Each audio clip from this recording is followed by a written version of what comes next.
Hello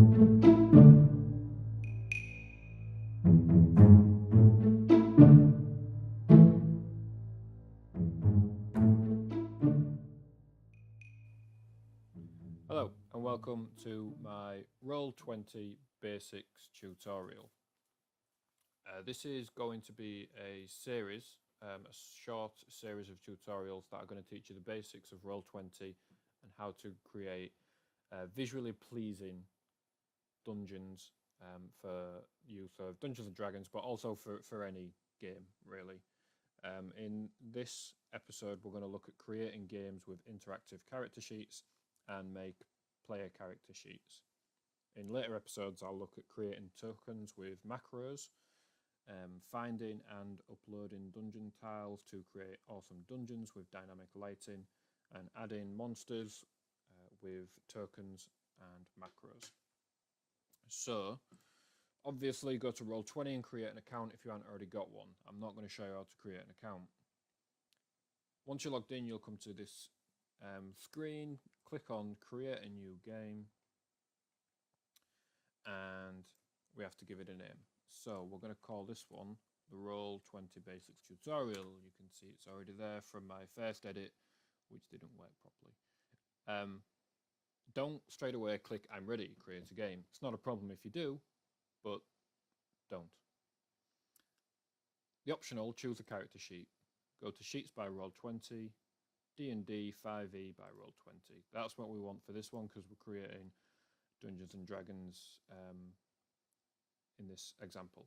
Why are we using this? Well, loads of reasons. First of all, it's fully interactive, as you will see once we've created it. Secondly, it uses the drag and drop with the compendium. So the compendium, depending on what you buy, so if you don't buy anything and you don't need to, Roll20 is free, then you get just the basic pack that is free to download from Wizards of the Coast's website. However, you can also add to it. You can see these on the side here. Look, they're advertising right now. You can get Xanathar's Guide to Everything, Dungeon and the Mad Maid, Volo's Guide. I've got a couple, not everything. I've got a few of them. So yeah, all of those are fully interactive with it, and that's what we want. It makes things a lot easier, but you don't need them. So once we've created the file, created the game even, you get to the next game. So from here, we've got a couple of tabs. I'm not going to go into massive detail in all of them, like I did in my first take on this. But yeah, so you've got your content, looking for players. That's an important one that needs mentioning. If you don't have players around you that you can get to join in on this, group of friends, whatever, you can go on the looking for players, create a listing. I'm not going to do that today, but when people come onto Roll20 and go to join a game, they can search for games that are advertised in the looking for players bit. So quickly, we're going to look at the game settings. So click the setting tab. Doesn't really matter about the others right now, but click game settings, you'll be taken to a new page. First of all, public access. If you want public access of your game, click yes. What that means is anybody at any time, whether you're logged in and active or not, can log into your game and they can start playing around with things. That includes if you've set it so they can create their own characters, which is there, then they can do that. Personally, I do not make my games public. By default, it's on no. You can put a game background image in. I'm not going to do that right now. Allow players to import their own characters. I don't do that. Simple reason, I don't want them to. Players only need one character. If they've got a familiar or etc., I normally create that, and then I'll add it to their list of playable characters, which I'll show later. The game default settings. So jump into that. Make sure your page scale is at 1 grid equals 5 feet. That's the D&D standard. If you're playing another game that uses a different standard, that's where you need to change it. On the right hand side, the token defaults. Player permissions. This is what other players can see. So imagine you've got your token. If none of these are selected, nobody else can see your name or the bar, aura, which I'll explain later. For the time being, what you need to know is it's best to have bar 1 set as C and edit. Now, it doesn't allow everybody to edit bar 1, but it allows everybody to see it and the player who controls that to edit it. We don't need to change anything else in this, and we'll go into more detail of what each of those does later. Carrying on down, access compendium, determined by the game's character sheet, leave that in. Share my compendium. So I'm going to click yes. The reason being is that I've got quite a few things built on here, and I want to be able to share it. So I've got the Dungeon Master's Guide, the Monster Manual, the Player's Manual, for example. So my players will be able to use those resources using the Character Mancer, which we'll come to later. The character sheet we've already selected. If you didn't select it when you created your game, this is how you change it. So you go to there, it'll say none. Click that, find the 5e by Roll20. As you can see, there is quite a few different ones. I'm going to use this one because personally I think it's the best. Default character settings. I'm going to click NPC. So when you create a new character, it will make them into an NPC as standard if you tick that box. As a DM, you will create far more NPCs than you will PCs. So for that reason, I keep that ticked. Roll queries, always roll advantage. So every time you roll, it's going to refer to this one. I have advantage toggle. If you leave it as always roll advantage, it'll always roll 2 d20s, and then it'll always use the higher number. However, on the character sheet, you can select advantage or disadvantage. So I have it advantage toggle. Whisper rolls to DM. So this is that old school, the DM rolling behind the DM screen, where other players can't see what they've rolled. Some people like that. I don't, so it's on Never Whisper rolls as standard. However, sometimes, for example, when a player is trying to insight another player, it's necessary to do it just so the DM can see. And on the character sheet, it says public or 2GM. If you do it that way, 2GM, only the GM can see it. Auto damage, don't auto damage. Personally, I like auto damage. So what that would do, if you auto roll damage and crits, you roll dice. Let's say you're rolling to attack with a long sword in 2 hands. So you're going to roll a d20 and a d10 at the same time. And then it gives out both numbers. If it misses, it doesn't matter, you say it missed. But it's just a time saver. I like it, but my players don't, so I always leave it off. The core die, this is a d20 system, so we'll leave that on. Proficiency bonus by level, or you can use the Dungeon Master's Guide alternate rules to use proficiency die. I'm just going to leave it as default for the time being. If your game uses the other, then obviously change it. These bits are really a little bit more technical, so add dex to tiebreakers. So when you roll initiative, a monster rolls a 4, a player rolls a 4, whoever's got the highest dex goes first. I just wing it because that's a little bit messy. It actually shows you on the character sheet all the time, and every time you roll initiative, it's cleaner just to leave that off. Show global save modifiers, global skills, global attack. So all these global ones, these are things like rage damage, sneak attack. It's exactly what it sounds like. It's a modifier that can be applied globally, i.e. to all rolls. So if it's a save, it's going to apply that to all save modifiers.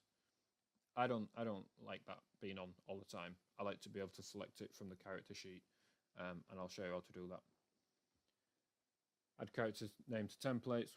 We don't really need that on. Character names are not added to the role template by default and are displayed as normal. So do you want them? It's a minor thing.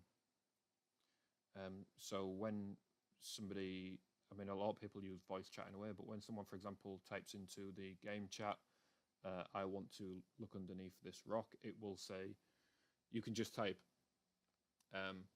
looks under this rock, and then it would be, whatever his name is, Aragorn looks under this rock. It's just because we use voice chat and most people do, we don't need that. Auto level calculations on. It's a good idea if you want to use it. So this will give you the right hit dice, the right spell slots. It's also good for if you're worried about min-maxes trying to get extra spell slots they haven't really got or anything like that. This just calculates it for them. And it is accurate. It's always accurate. Encumbrance, the variant rules is what I use. Just like a lot of people do. But you can turn it off entirely if you don't want to keep track. inventory, compendium, feats and traits, compendium, and proficiencies languages, compendium compatible. So we can just drag things from the compendium. I'll show you how to do that. Ammo tracking, first of all, ammo tracking requires API scripts, which you only get as a pro subscriber, which is $9.99 or £9 a month. So first of all, we'll cover that at a later date because it's not as simple as just clicking a button. Secondly, if you don't plan on paying for the extras, then you're not going to get that anyway. So once you're finished, save.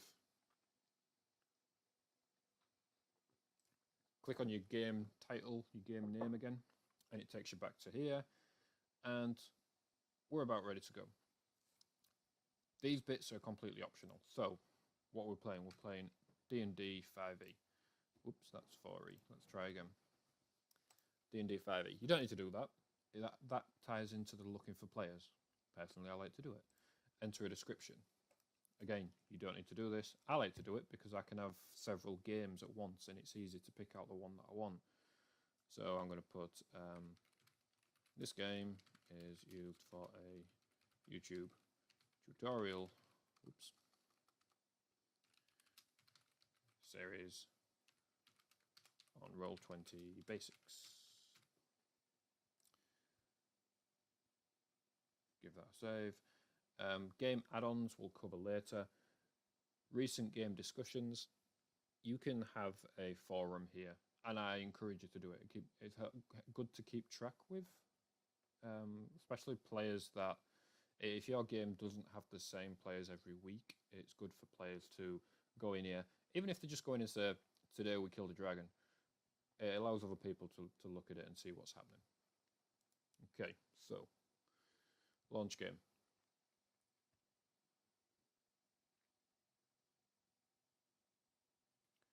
And once it's finished loading, you are presented with this screen, and I will show you what we can see. So this section is the game board. This is where your map will be. This is where your tokens will be. It's probably the most important part. And on the left-hand side of that, you've got these options here for interacting with the game board. This is your zoom feature. So you can zoom in, zoom out. It's a set size to begin with, but you can change it. We'll do that later. At the bottom here, you've got the player avatars. So right now it's just me. If this game was now full and had 4, or I think you can have a maximum of 15 players, their avatars would also be there. And then on the right hand side, we've got our chat box for the game. This link here, which you can see this one, and feel free to have a look at that link and come into this game and have a look. I'll leave it up. So you can just click that, and then if you click that and continue, it'll take you to this again. But yeah, just copy that link address and then paste it into, Facebook, Twitter, whatever. Text it to your friends, and then they can click on that and join this game. Also gives you some basics of how to roll dice. I'm not going to go through that. At the top here, we've got different tabs to choose. So the first one is our chat. The second one is the art library. We'll look at that later. Third one is the journal. The fourth one is the compendium. The fifth one is the jukebox. Sixth one is collections or macros, decks and roll tables. And the last one is settings, and we're quickly going to look at settings. So you can change your display name, which when I am the Dungeon Master, I like to put it as Dungeon Master or DM. Click Save, changes, it's done. Music volume. It's quite loud, Roll20, so I always start by putting that to half. This is your volume, not the player's volume. So later on, when we look at doing music, players will be able to turn the music down if it's too loud. Okay, so I won't go through each one. Most of them make perfect sense. I like to click the enable 3D dice, and I'll show you what the difference there is. So if you go on the dice roller, just hover above it and then go down and click a D20, it rolls a D20. Just jump back. However, if you put enable 3D dice and automatically roll 3D dice and then click a Roll20, it rolls this cool 3D dice on the actual game board, which is cool. And it works live as well, which again is pretty cool.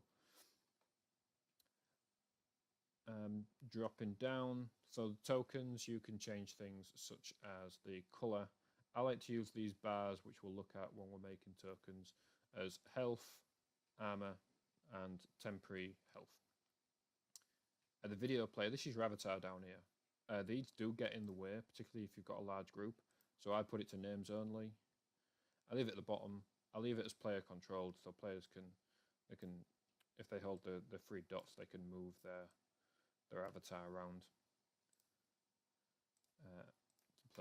DM can reset it there. The next one, video and audio. The video and the audio on Roll20 is at best inconsistent. I have never had it work perfectly for 2 sessions in a row for every player.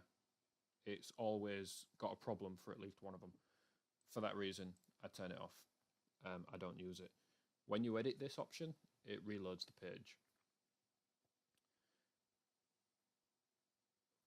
So I'll give it a second to do that. So that's for settings. We've created our game. We now have our game board. We now have to share it with our players. We've set our settings so that we're happy with them. Now we need to create a character. So we go to the journal. The journal is where you will find, as a DM, where you will be keeping your monsters, your handouts, your notes, and your characters. So click Add Character. And it's going to give it a random name. I'm going to change this to PC Template. We'll look at these later. In players, now for some reason, I need to work out how to turn that off. When I go on there, it's my Google autofill is coming on, but you should see this. Can be edited and controlled by just the player that is for. Now this is a template, so we're not going to put it on any of them. For in players journals, all players, so that all players can see player characters, and we're going to click Save. Click onto the character sheet, and this appears. This is an NPC options sheet, but this isn't an NPC. This is because we changed it in the game options. So scroll down, find NPC, untick it, and then it goes back to this. Perfect. We can now close that down and hold that and drag it out onto the game board. There's no avatar here at the moment. There's no token or anything. So it's just going to create the basic, which is this, random person thing. And here's the bars that we mentioned. So click on the cog, and for each bar, we need to allocate it a value. So click on this one and then click HP. This is just what I do. You can put them wherever you want.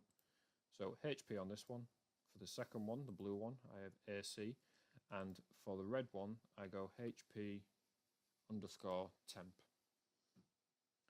And then save changes.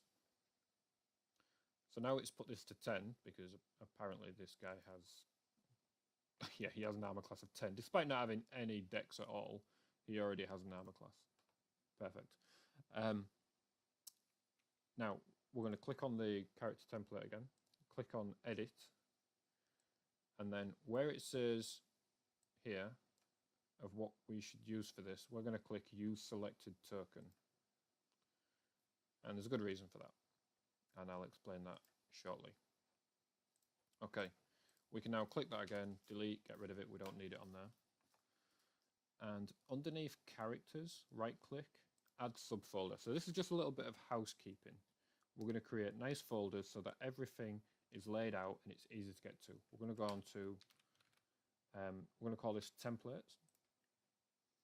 And we're going to drag. So to drag, we go hover above the 3 lines and click and drag.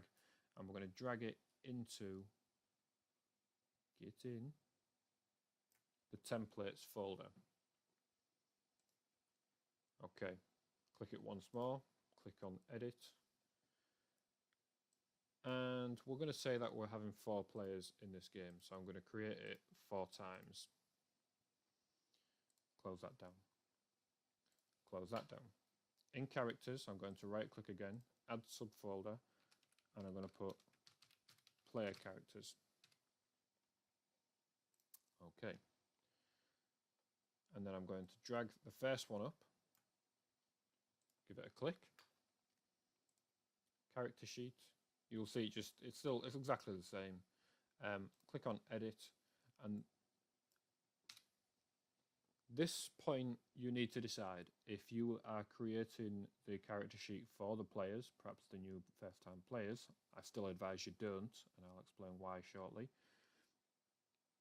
Perhaps you're old school and you want complete control. What I personally do is I just name it the player's character. So we're going to say Bill. This is Bill's character. And then at this point, Bill needs to have entered the game only once. And then when we click on there, Bill's name would be down here. So we click Save Changes, Bill's character. Okay. We'd then do that for all of the other characters.